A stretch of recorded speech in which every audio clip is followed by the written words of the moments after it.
The last 2 years, our students have outperformed the charter school students by subgroup and overall, and this year by a huge margin. If I look at our total district, and here's a situation you need to look at. If we're going to do charter schools, we need to go to school on everybody else's puck when we do that. In our school district, 49% of the kids who live in that district are African American, 48% are white, another 1 or 2% or something else, or a lot of other things. We transport all of those kids every day, and there are about 8,000 who live there. Only about half those come to us. The rest go to highly segregated private and charter schools. And one of the negative impacts of charter schools in our district has been to use significant amounts of public money. We'll pay charter schools $10 million in our district this coming year. We paid them $8 million this past year. One of the significant impacts of charter schools in Pittsburgh area, including Woodland Hills, has been to resegregate schools that went through tremendous pains over the last 30 years to be less than segregated. Charter schools in our district are about 70% white and about 30% black and other. So they're just a flip-flop image of what we are in the non-charter school every day. And we outperform those schools. We also find that those schools recruit essentially from demographic areas that they're most interested in. There are virtually no students with significant handicapping conditions. Mild handicapping conditions, yes. Mild learning disabilities, yes. Multiple handicaps, severe behavior disorder, deaf, blind, multiple handicap, and so on, no. So we need to be very careful of that. If we're looking at doing charter schools, I think we need to be conservatively, and I mean that from a movement standpoint, not from a political standpoint, conservatively careful that we understand the impact that we're going to have in our school budget in Woodland Hills. $10 million is a lot of money to go to a program that serves largely white, non-handicapped kids in a racially segregated situation. We think there's some things to be done about that. Charter schools should, if you're going to implement, charter schools should be done because you want to, not because you have to. A little like that in America. Works better than you want to. The important piece to look at is what's going on in other states. If we look across the border in Ohio, Ohio has 612 conventional school districts, pre-K through 12, or K through 12. It has approximately 320, depending on what day of the week it is, charter schools in the state. 19 of those charter schools are suing the company that operates them by contract, White Hat, owned by a guy named Brennan, over how they're being managed. Each one of those 19 schools, according to the Columbus Dispatch research, some of which I helped produce, shows that in those schools, and they, by the way, the same company operates schools in Pennsylvania, Arizona, and so on. Each one of those schools is yielding about $1 million profit for each one of the locations. Now, if there's that much margin, it makes me wonder what we could do with a smaller margin and a larger investment in the actual education. Nationwide, charter schools do about as well as public schools. About a third of them do slightly better. Those that do exceptionally well tend not to be able to sustain that over time. We've all read about the handful of extremely high-performing ones. My favorite is KIPP, Knowledge and Power Program in New York, been around for a long time. The key element that I see, and I have started charter schools. I started 2 in Ohio. One was a digital charter school. They're both still operating. One of the things that I see that makes a significant difference is choice. It's choice. Not just making the choice, but it's the investment that comes with choice. At our academy, we have an almost perfect microcosm of the school district that I mentioned. We're somewhat blacker than the rest of the district. We're somewhat poorer than the rest of the district. Our kids are in uniforms. Our attendance rate, by the way, is 98%. It's 99% among teachers, which is better than any schools you're going to find anywhere else. The carryover from that throughout our system is significant because we've now used, as we've developed that program, we've used it as a prototype for the rest of our district. So now we have double the amount of time in math and reading In our elementary schools, we haven't shown a film or a video since God was in school there. At our high school, we now operate 12 hours a day, so students who have to work can. Students who come into the district and need to make up credits can do that, and they can stay until 7 o'clock at night.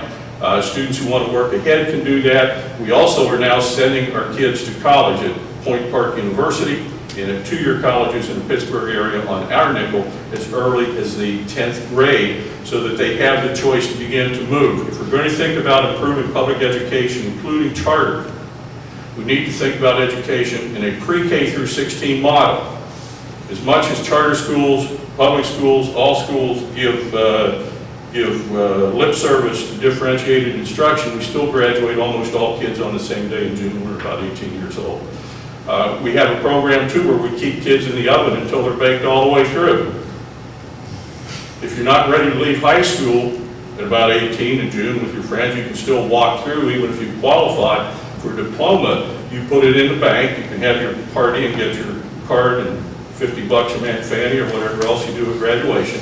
But you stay with us on our nickel for 1 or 2 or 3 more years to either do career and technical education, to do 2-year or 4-year college, or a combination of both until you're really ready to launch.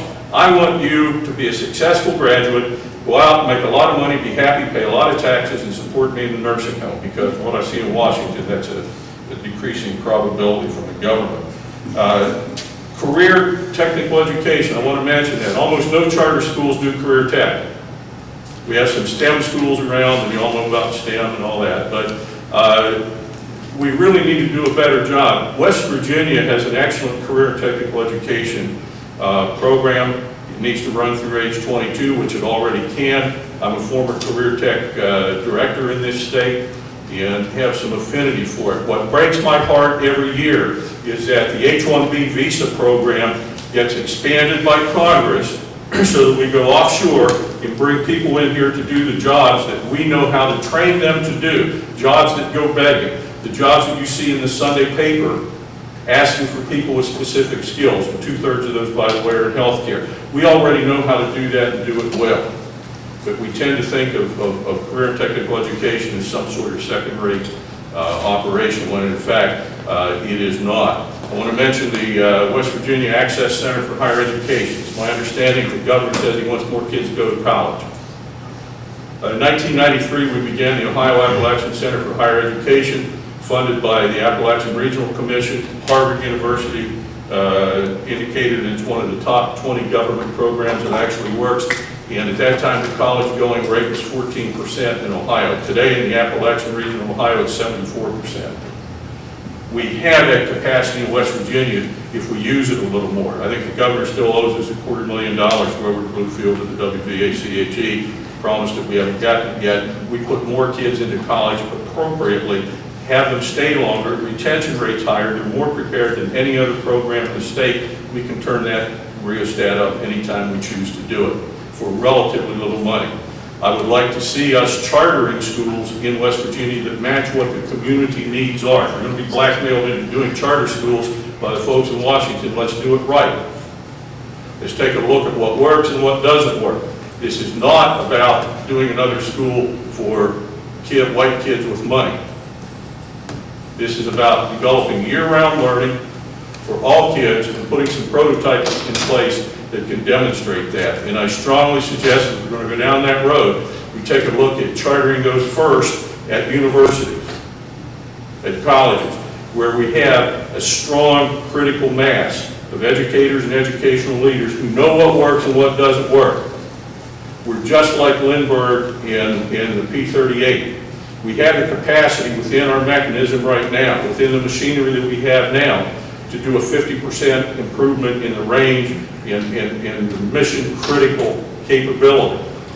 We need to do that. We can do some adjuncts, and I think one of those adjuncts should be charter schools where they make sense. But for goodness sake, let's take a look at where they fit, where they don't, and not get into an either-or situation. I served in the cabinet in Ohio for 2 different governors years ago, during my misspent middle age. And one of the things I learned in hanging around the legislature, the General Assembly, as they call it there, is that there are only 2 questions I ever needed to have answered to find out what was going on. Who gets and who pays? And that's what this question is about. Because if you do charter schools, you're going to be taking money away from the current schools. I'm not saying we shouldn't or can't. Just understand that it is a political and financial decision, much more than a quality decision in education. If our decisions were about quality education, we wouldn't be talking about having to do alternatives right now. We'd either be getting immediate results or firing the coaches. We have no problem firing the coaches when it's football, basketball, baseball, or something that's really important in public education. So in closing, I again invite you, implore you, to come visit us in Western Pennsylvania. We're located between Pittsburgh and Monroeville. Easy to get to. Our first day of school is August 3rd, I believe, at the Academy this year. Come in and look at it. Our kids, by the way, are in full-blown uniforms, which everybody loves. But come and visit all of our schools. This isn't about doing something for some kids.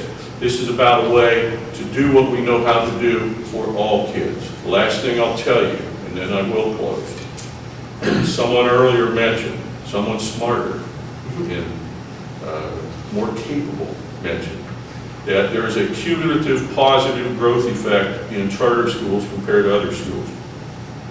You ever wonder why Asian kids do exceptionally well compared to other kids? It is work ethic. Why do kids with a lot of money do well? It's work ethic. Their parents expect them to work 12 months a year. If you look at testing kids at the beginning of the school year and the end of the school year, all kids make about the same gain. The difference is that between the end of the school year and the spring, when they all go home to harvest the crops, or work the field, or whatever they do, until fall, when school starts, some kids keep right on learning and the rest of them don't. That cumulative effect makes a world of difference. It's time we do year-round learning. We have the technology, we have the know-how, we have the money. We have not, for whatever reason, committed to doing it. If charter schools can do that, and they are excellent ways to demonstrate, to create prototypes, and then to spread that information, I think we ought to be doing charter schools, doing them quickly. We need to go out and go to school on everybody else's putt. Take the best of the best. They spent the money to learn. Let's harvest what works best for them. Again, I invite you to come and visit. I thank you for your attention this morning. You know, they always say we can speak at 200 words a minute, but we can hear at 500 words a minute, and I'm glad that I finished before you did. Thank you.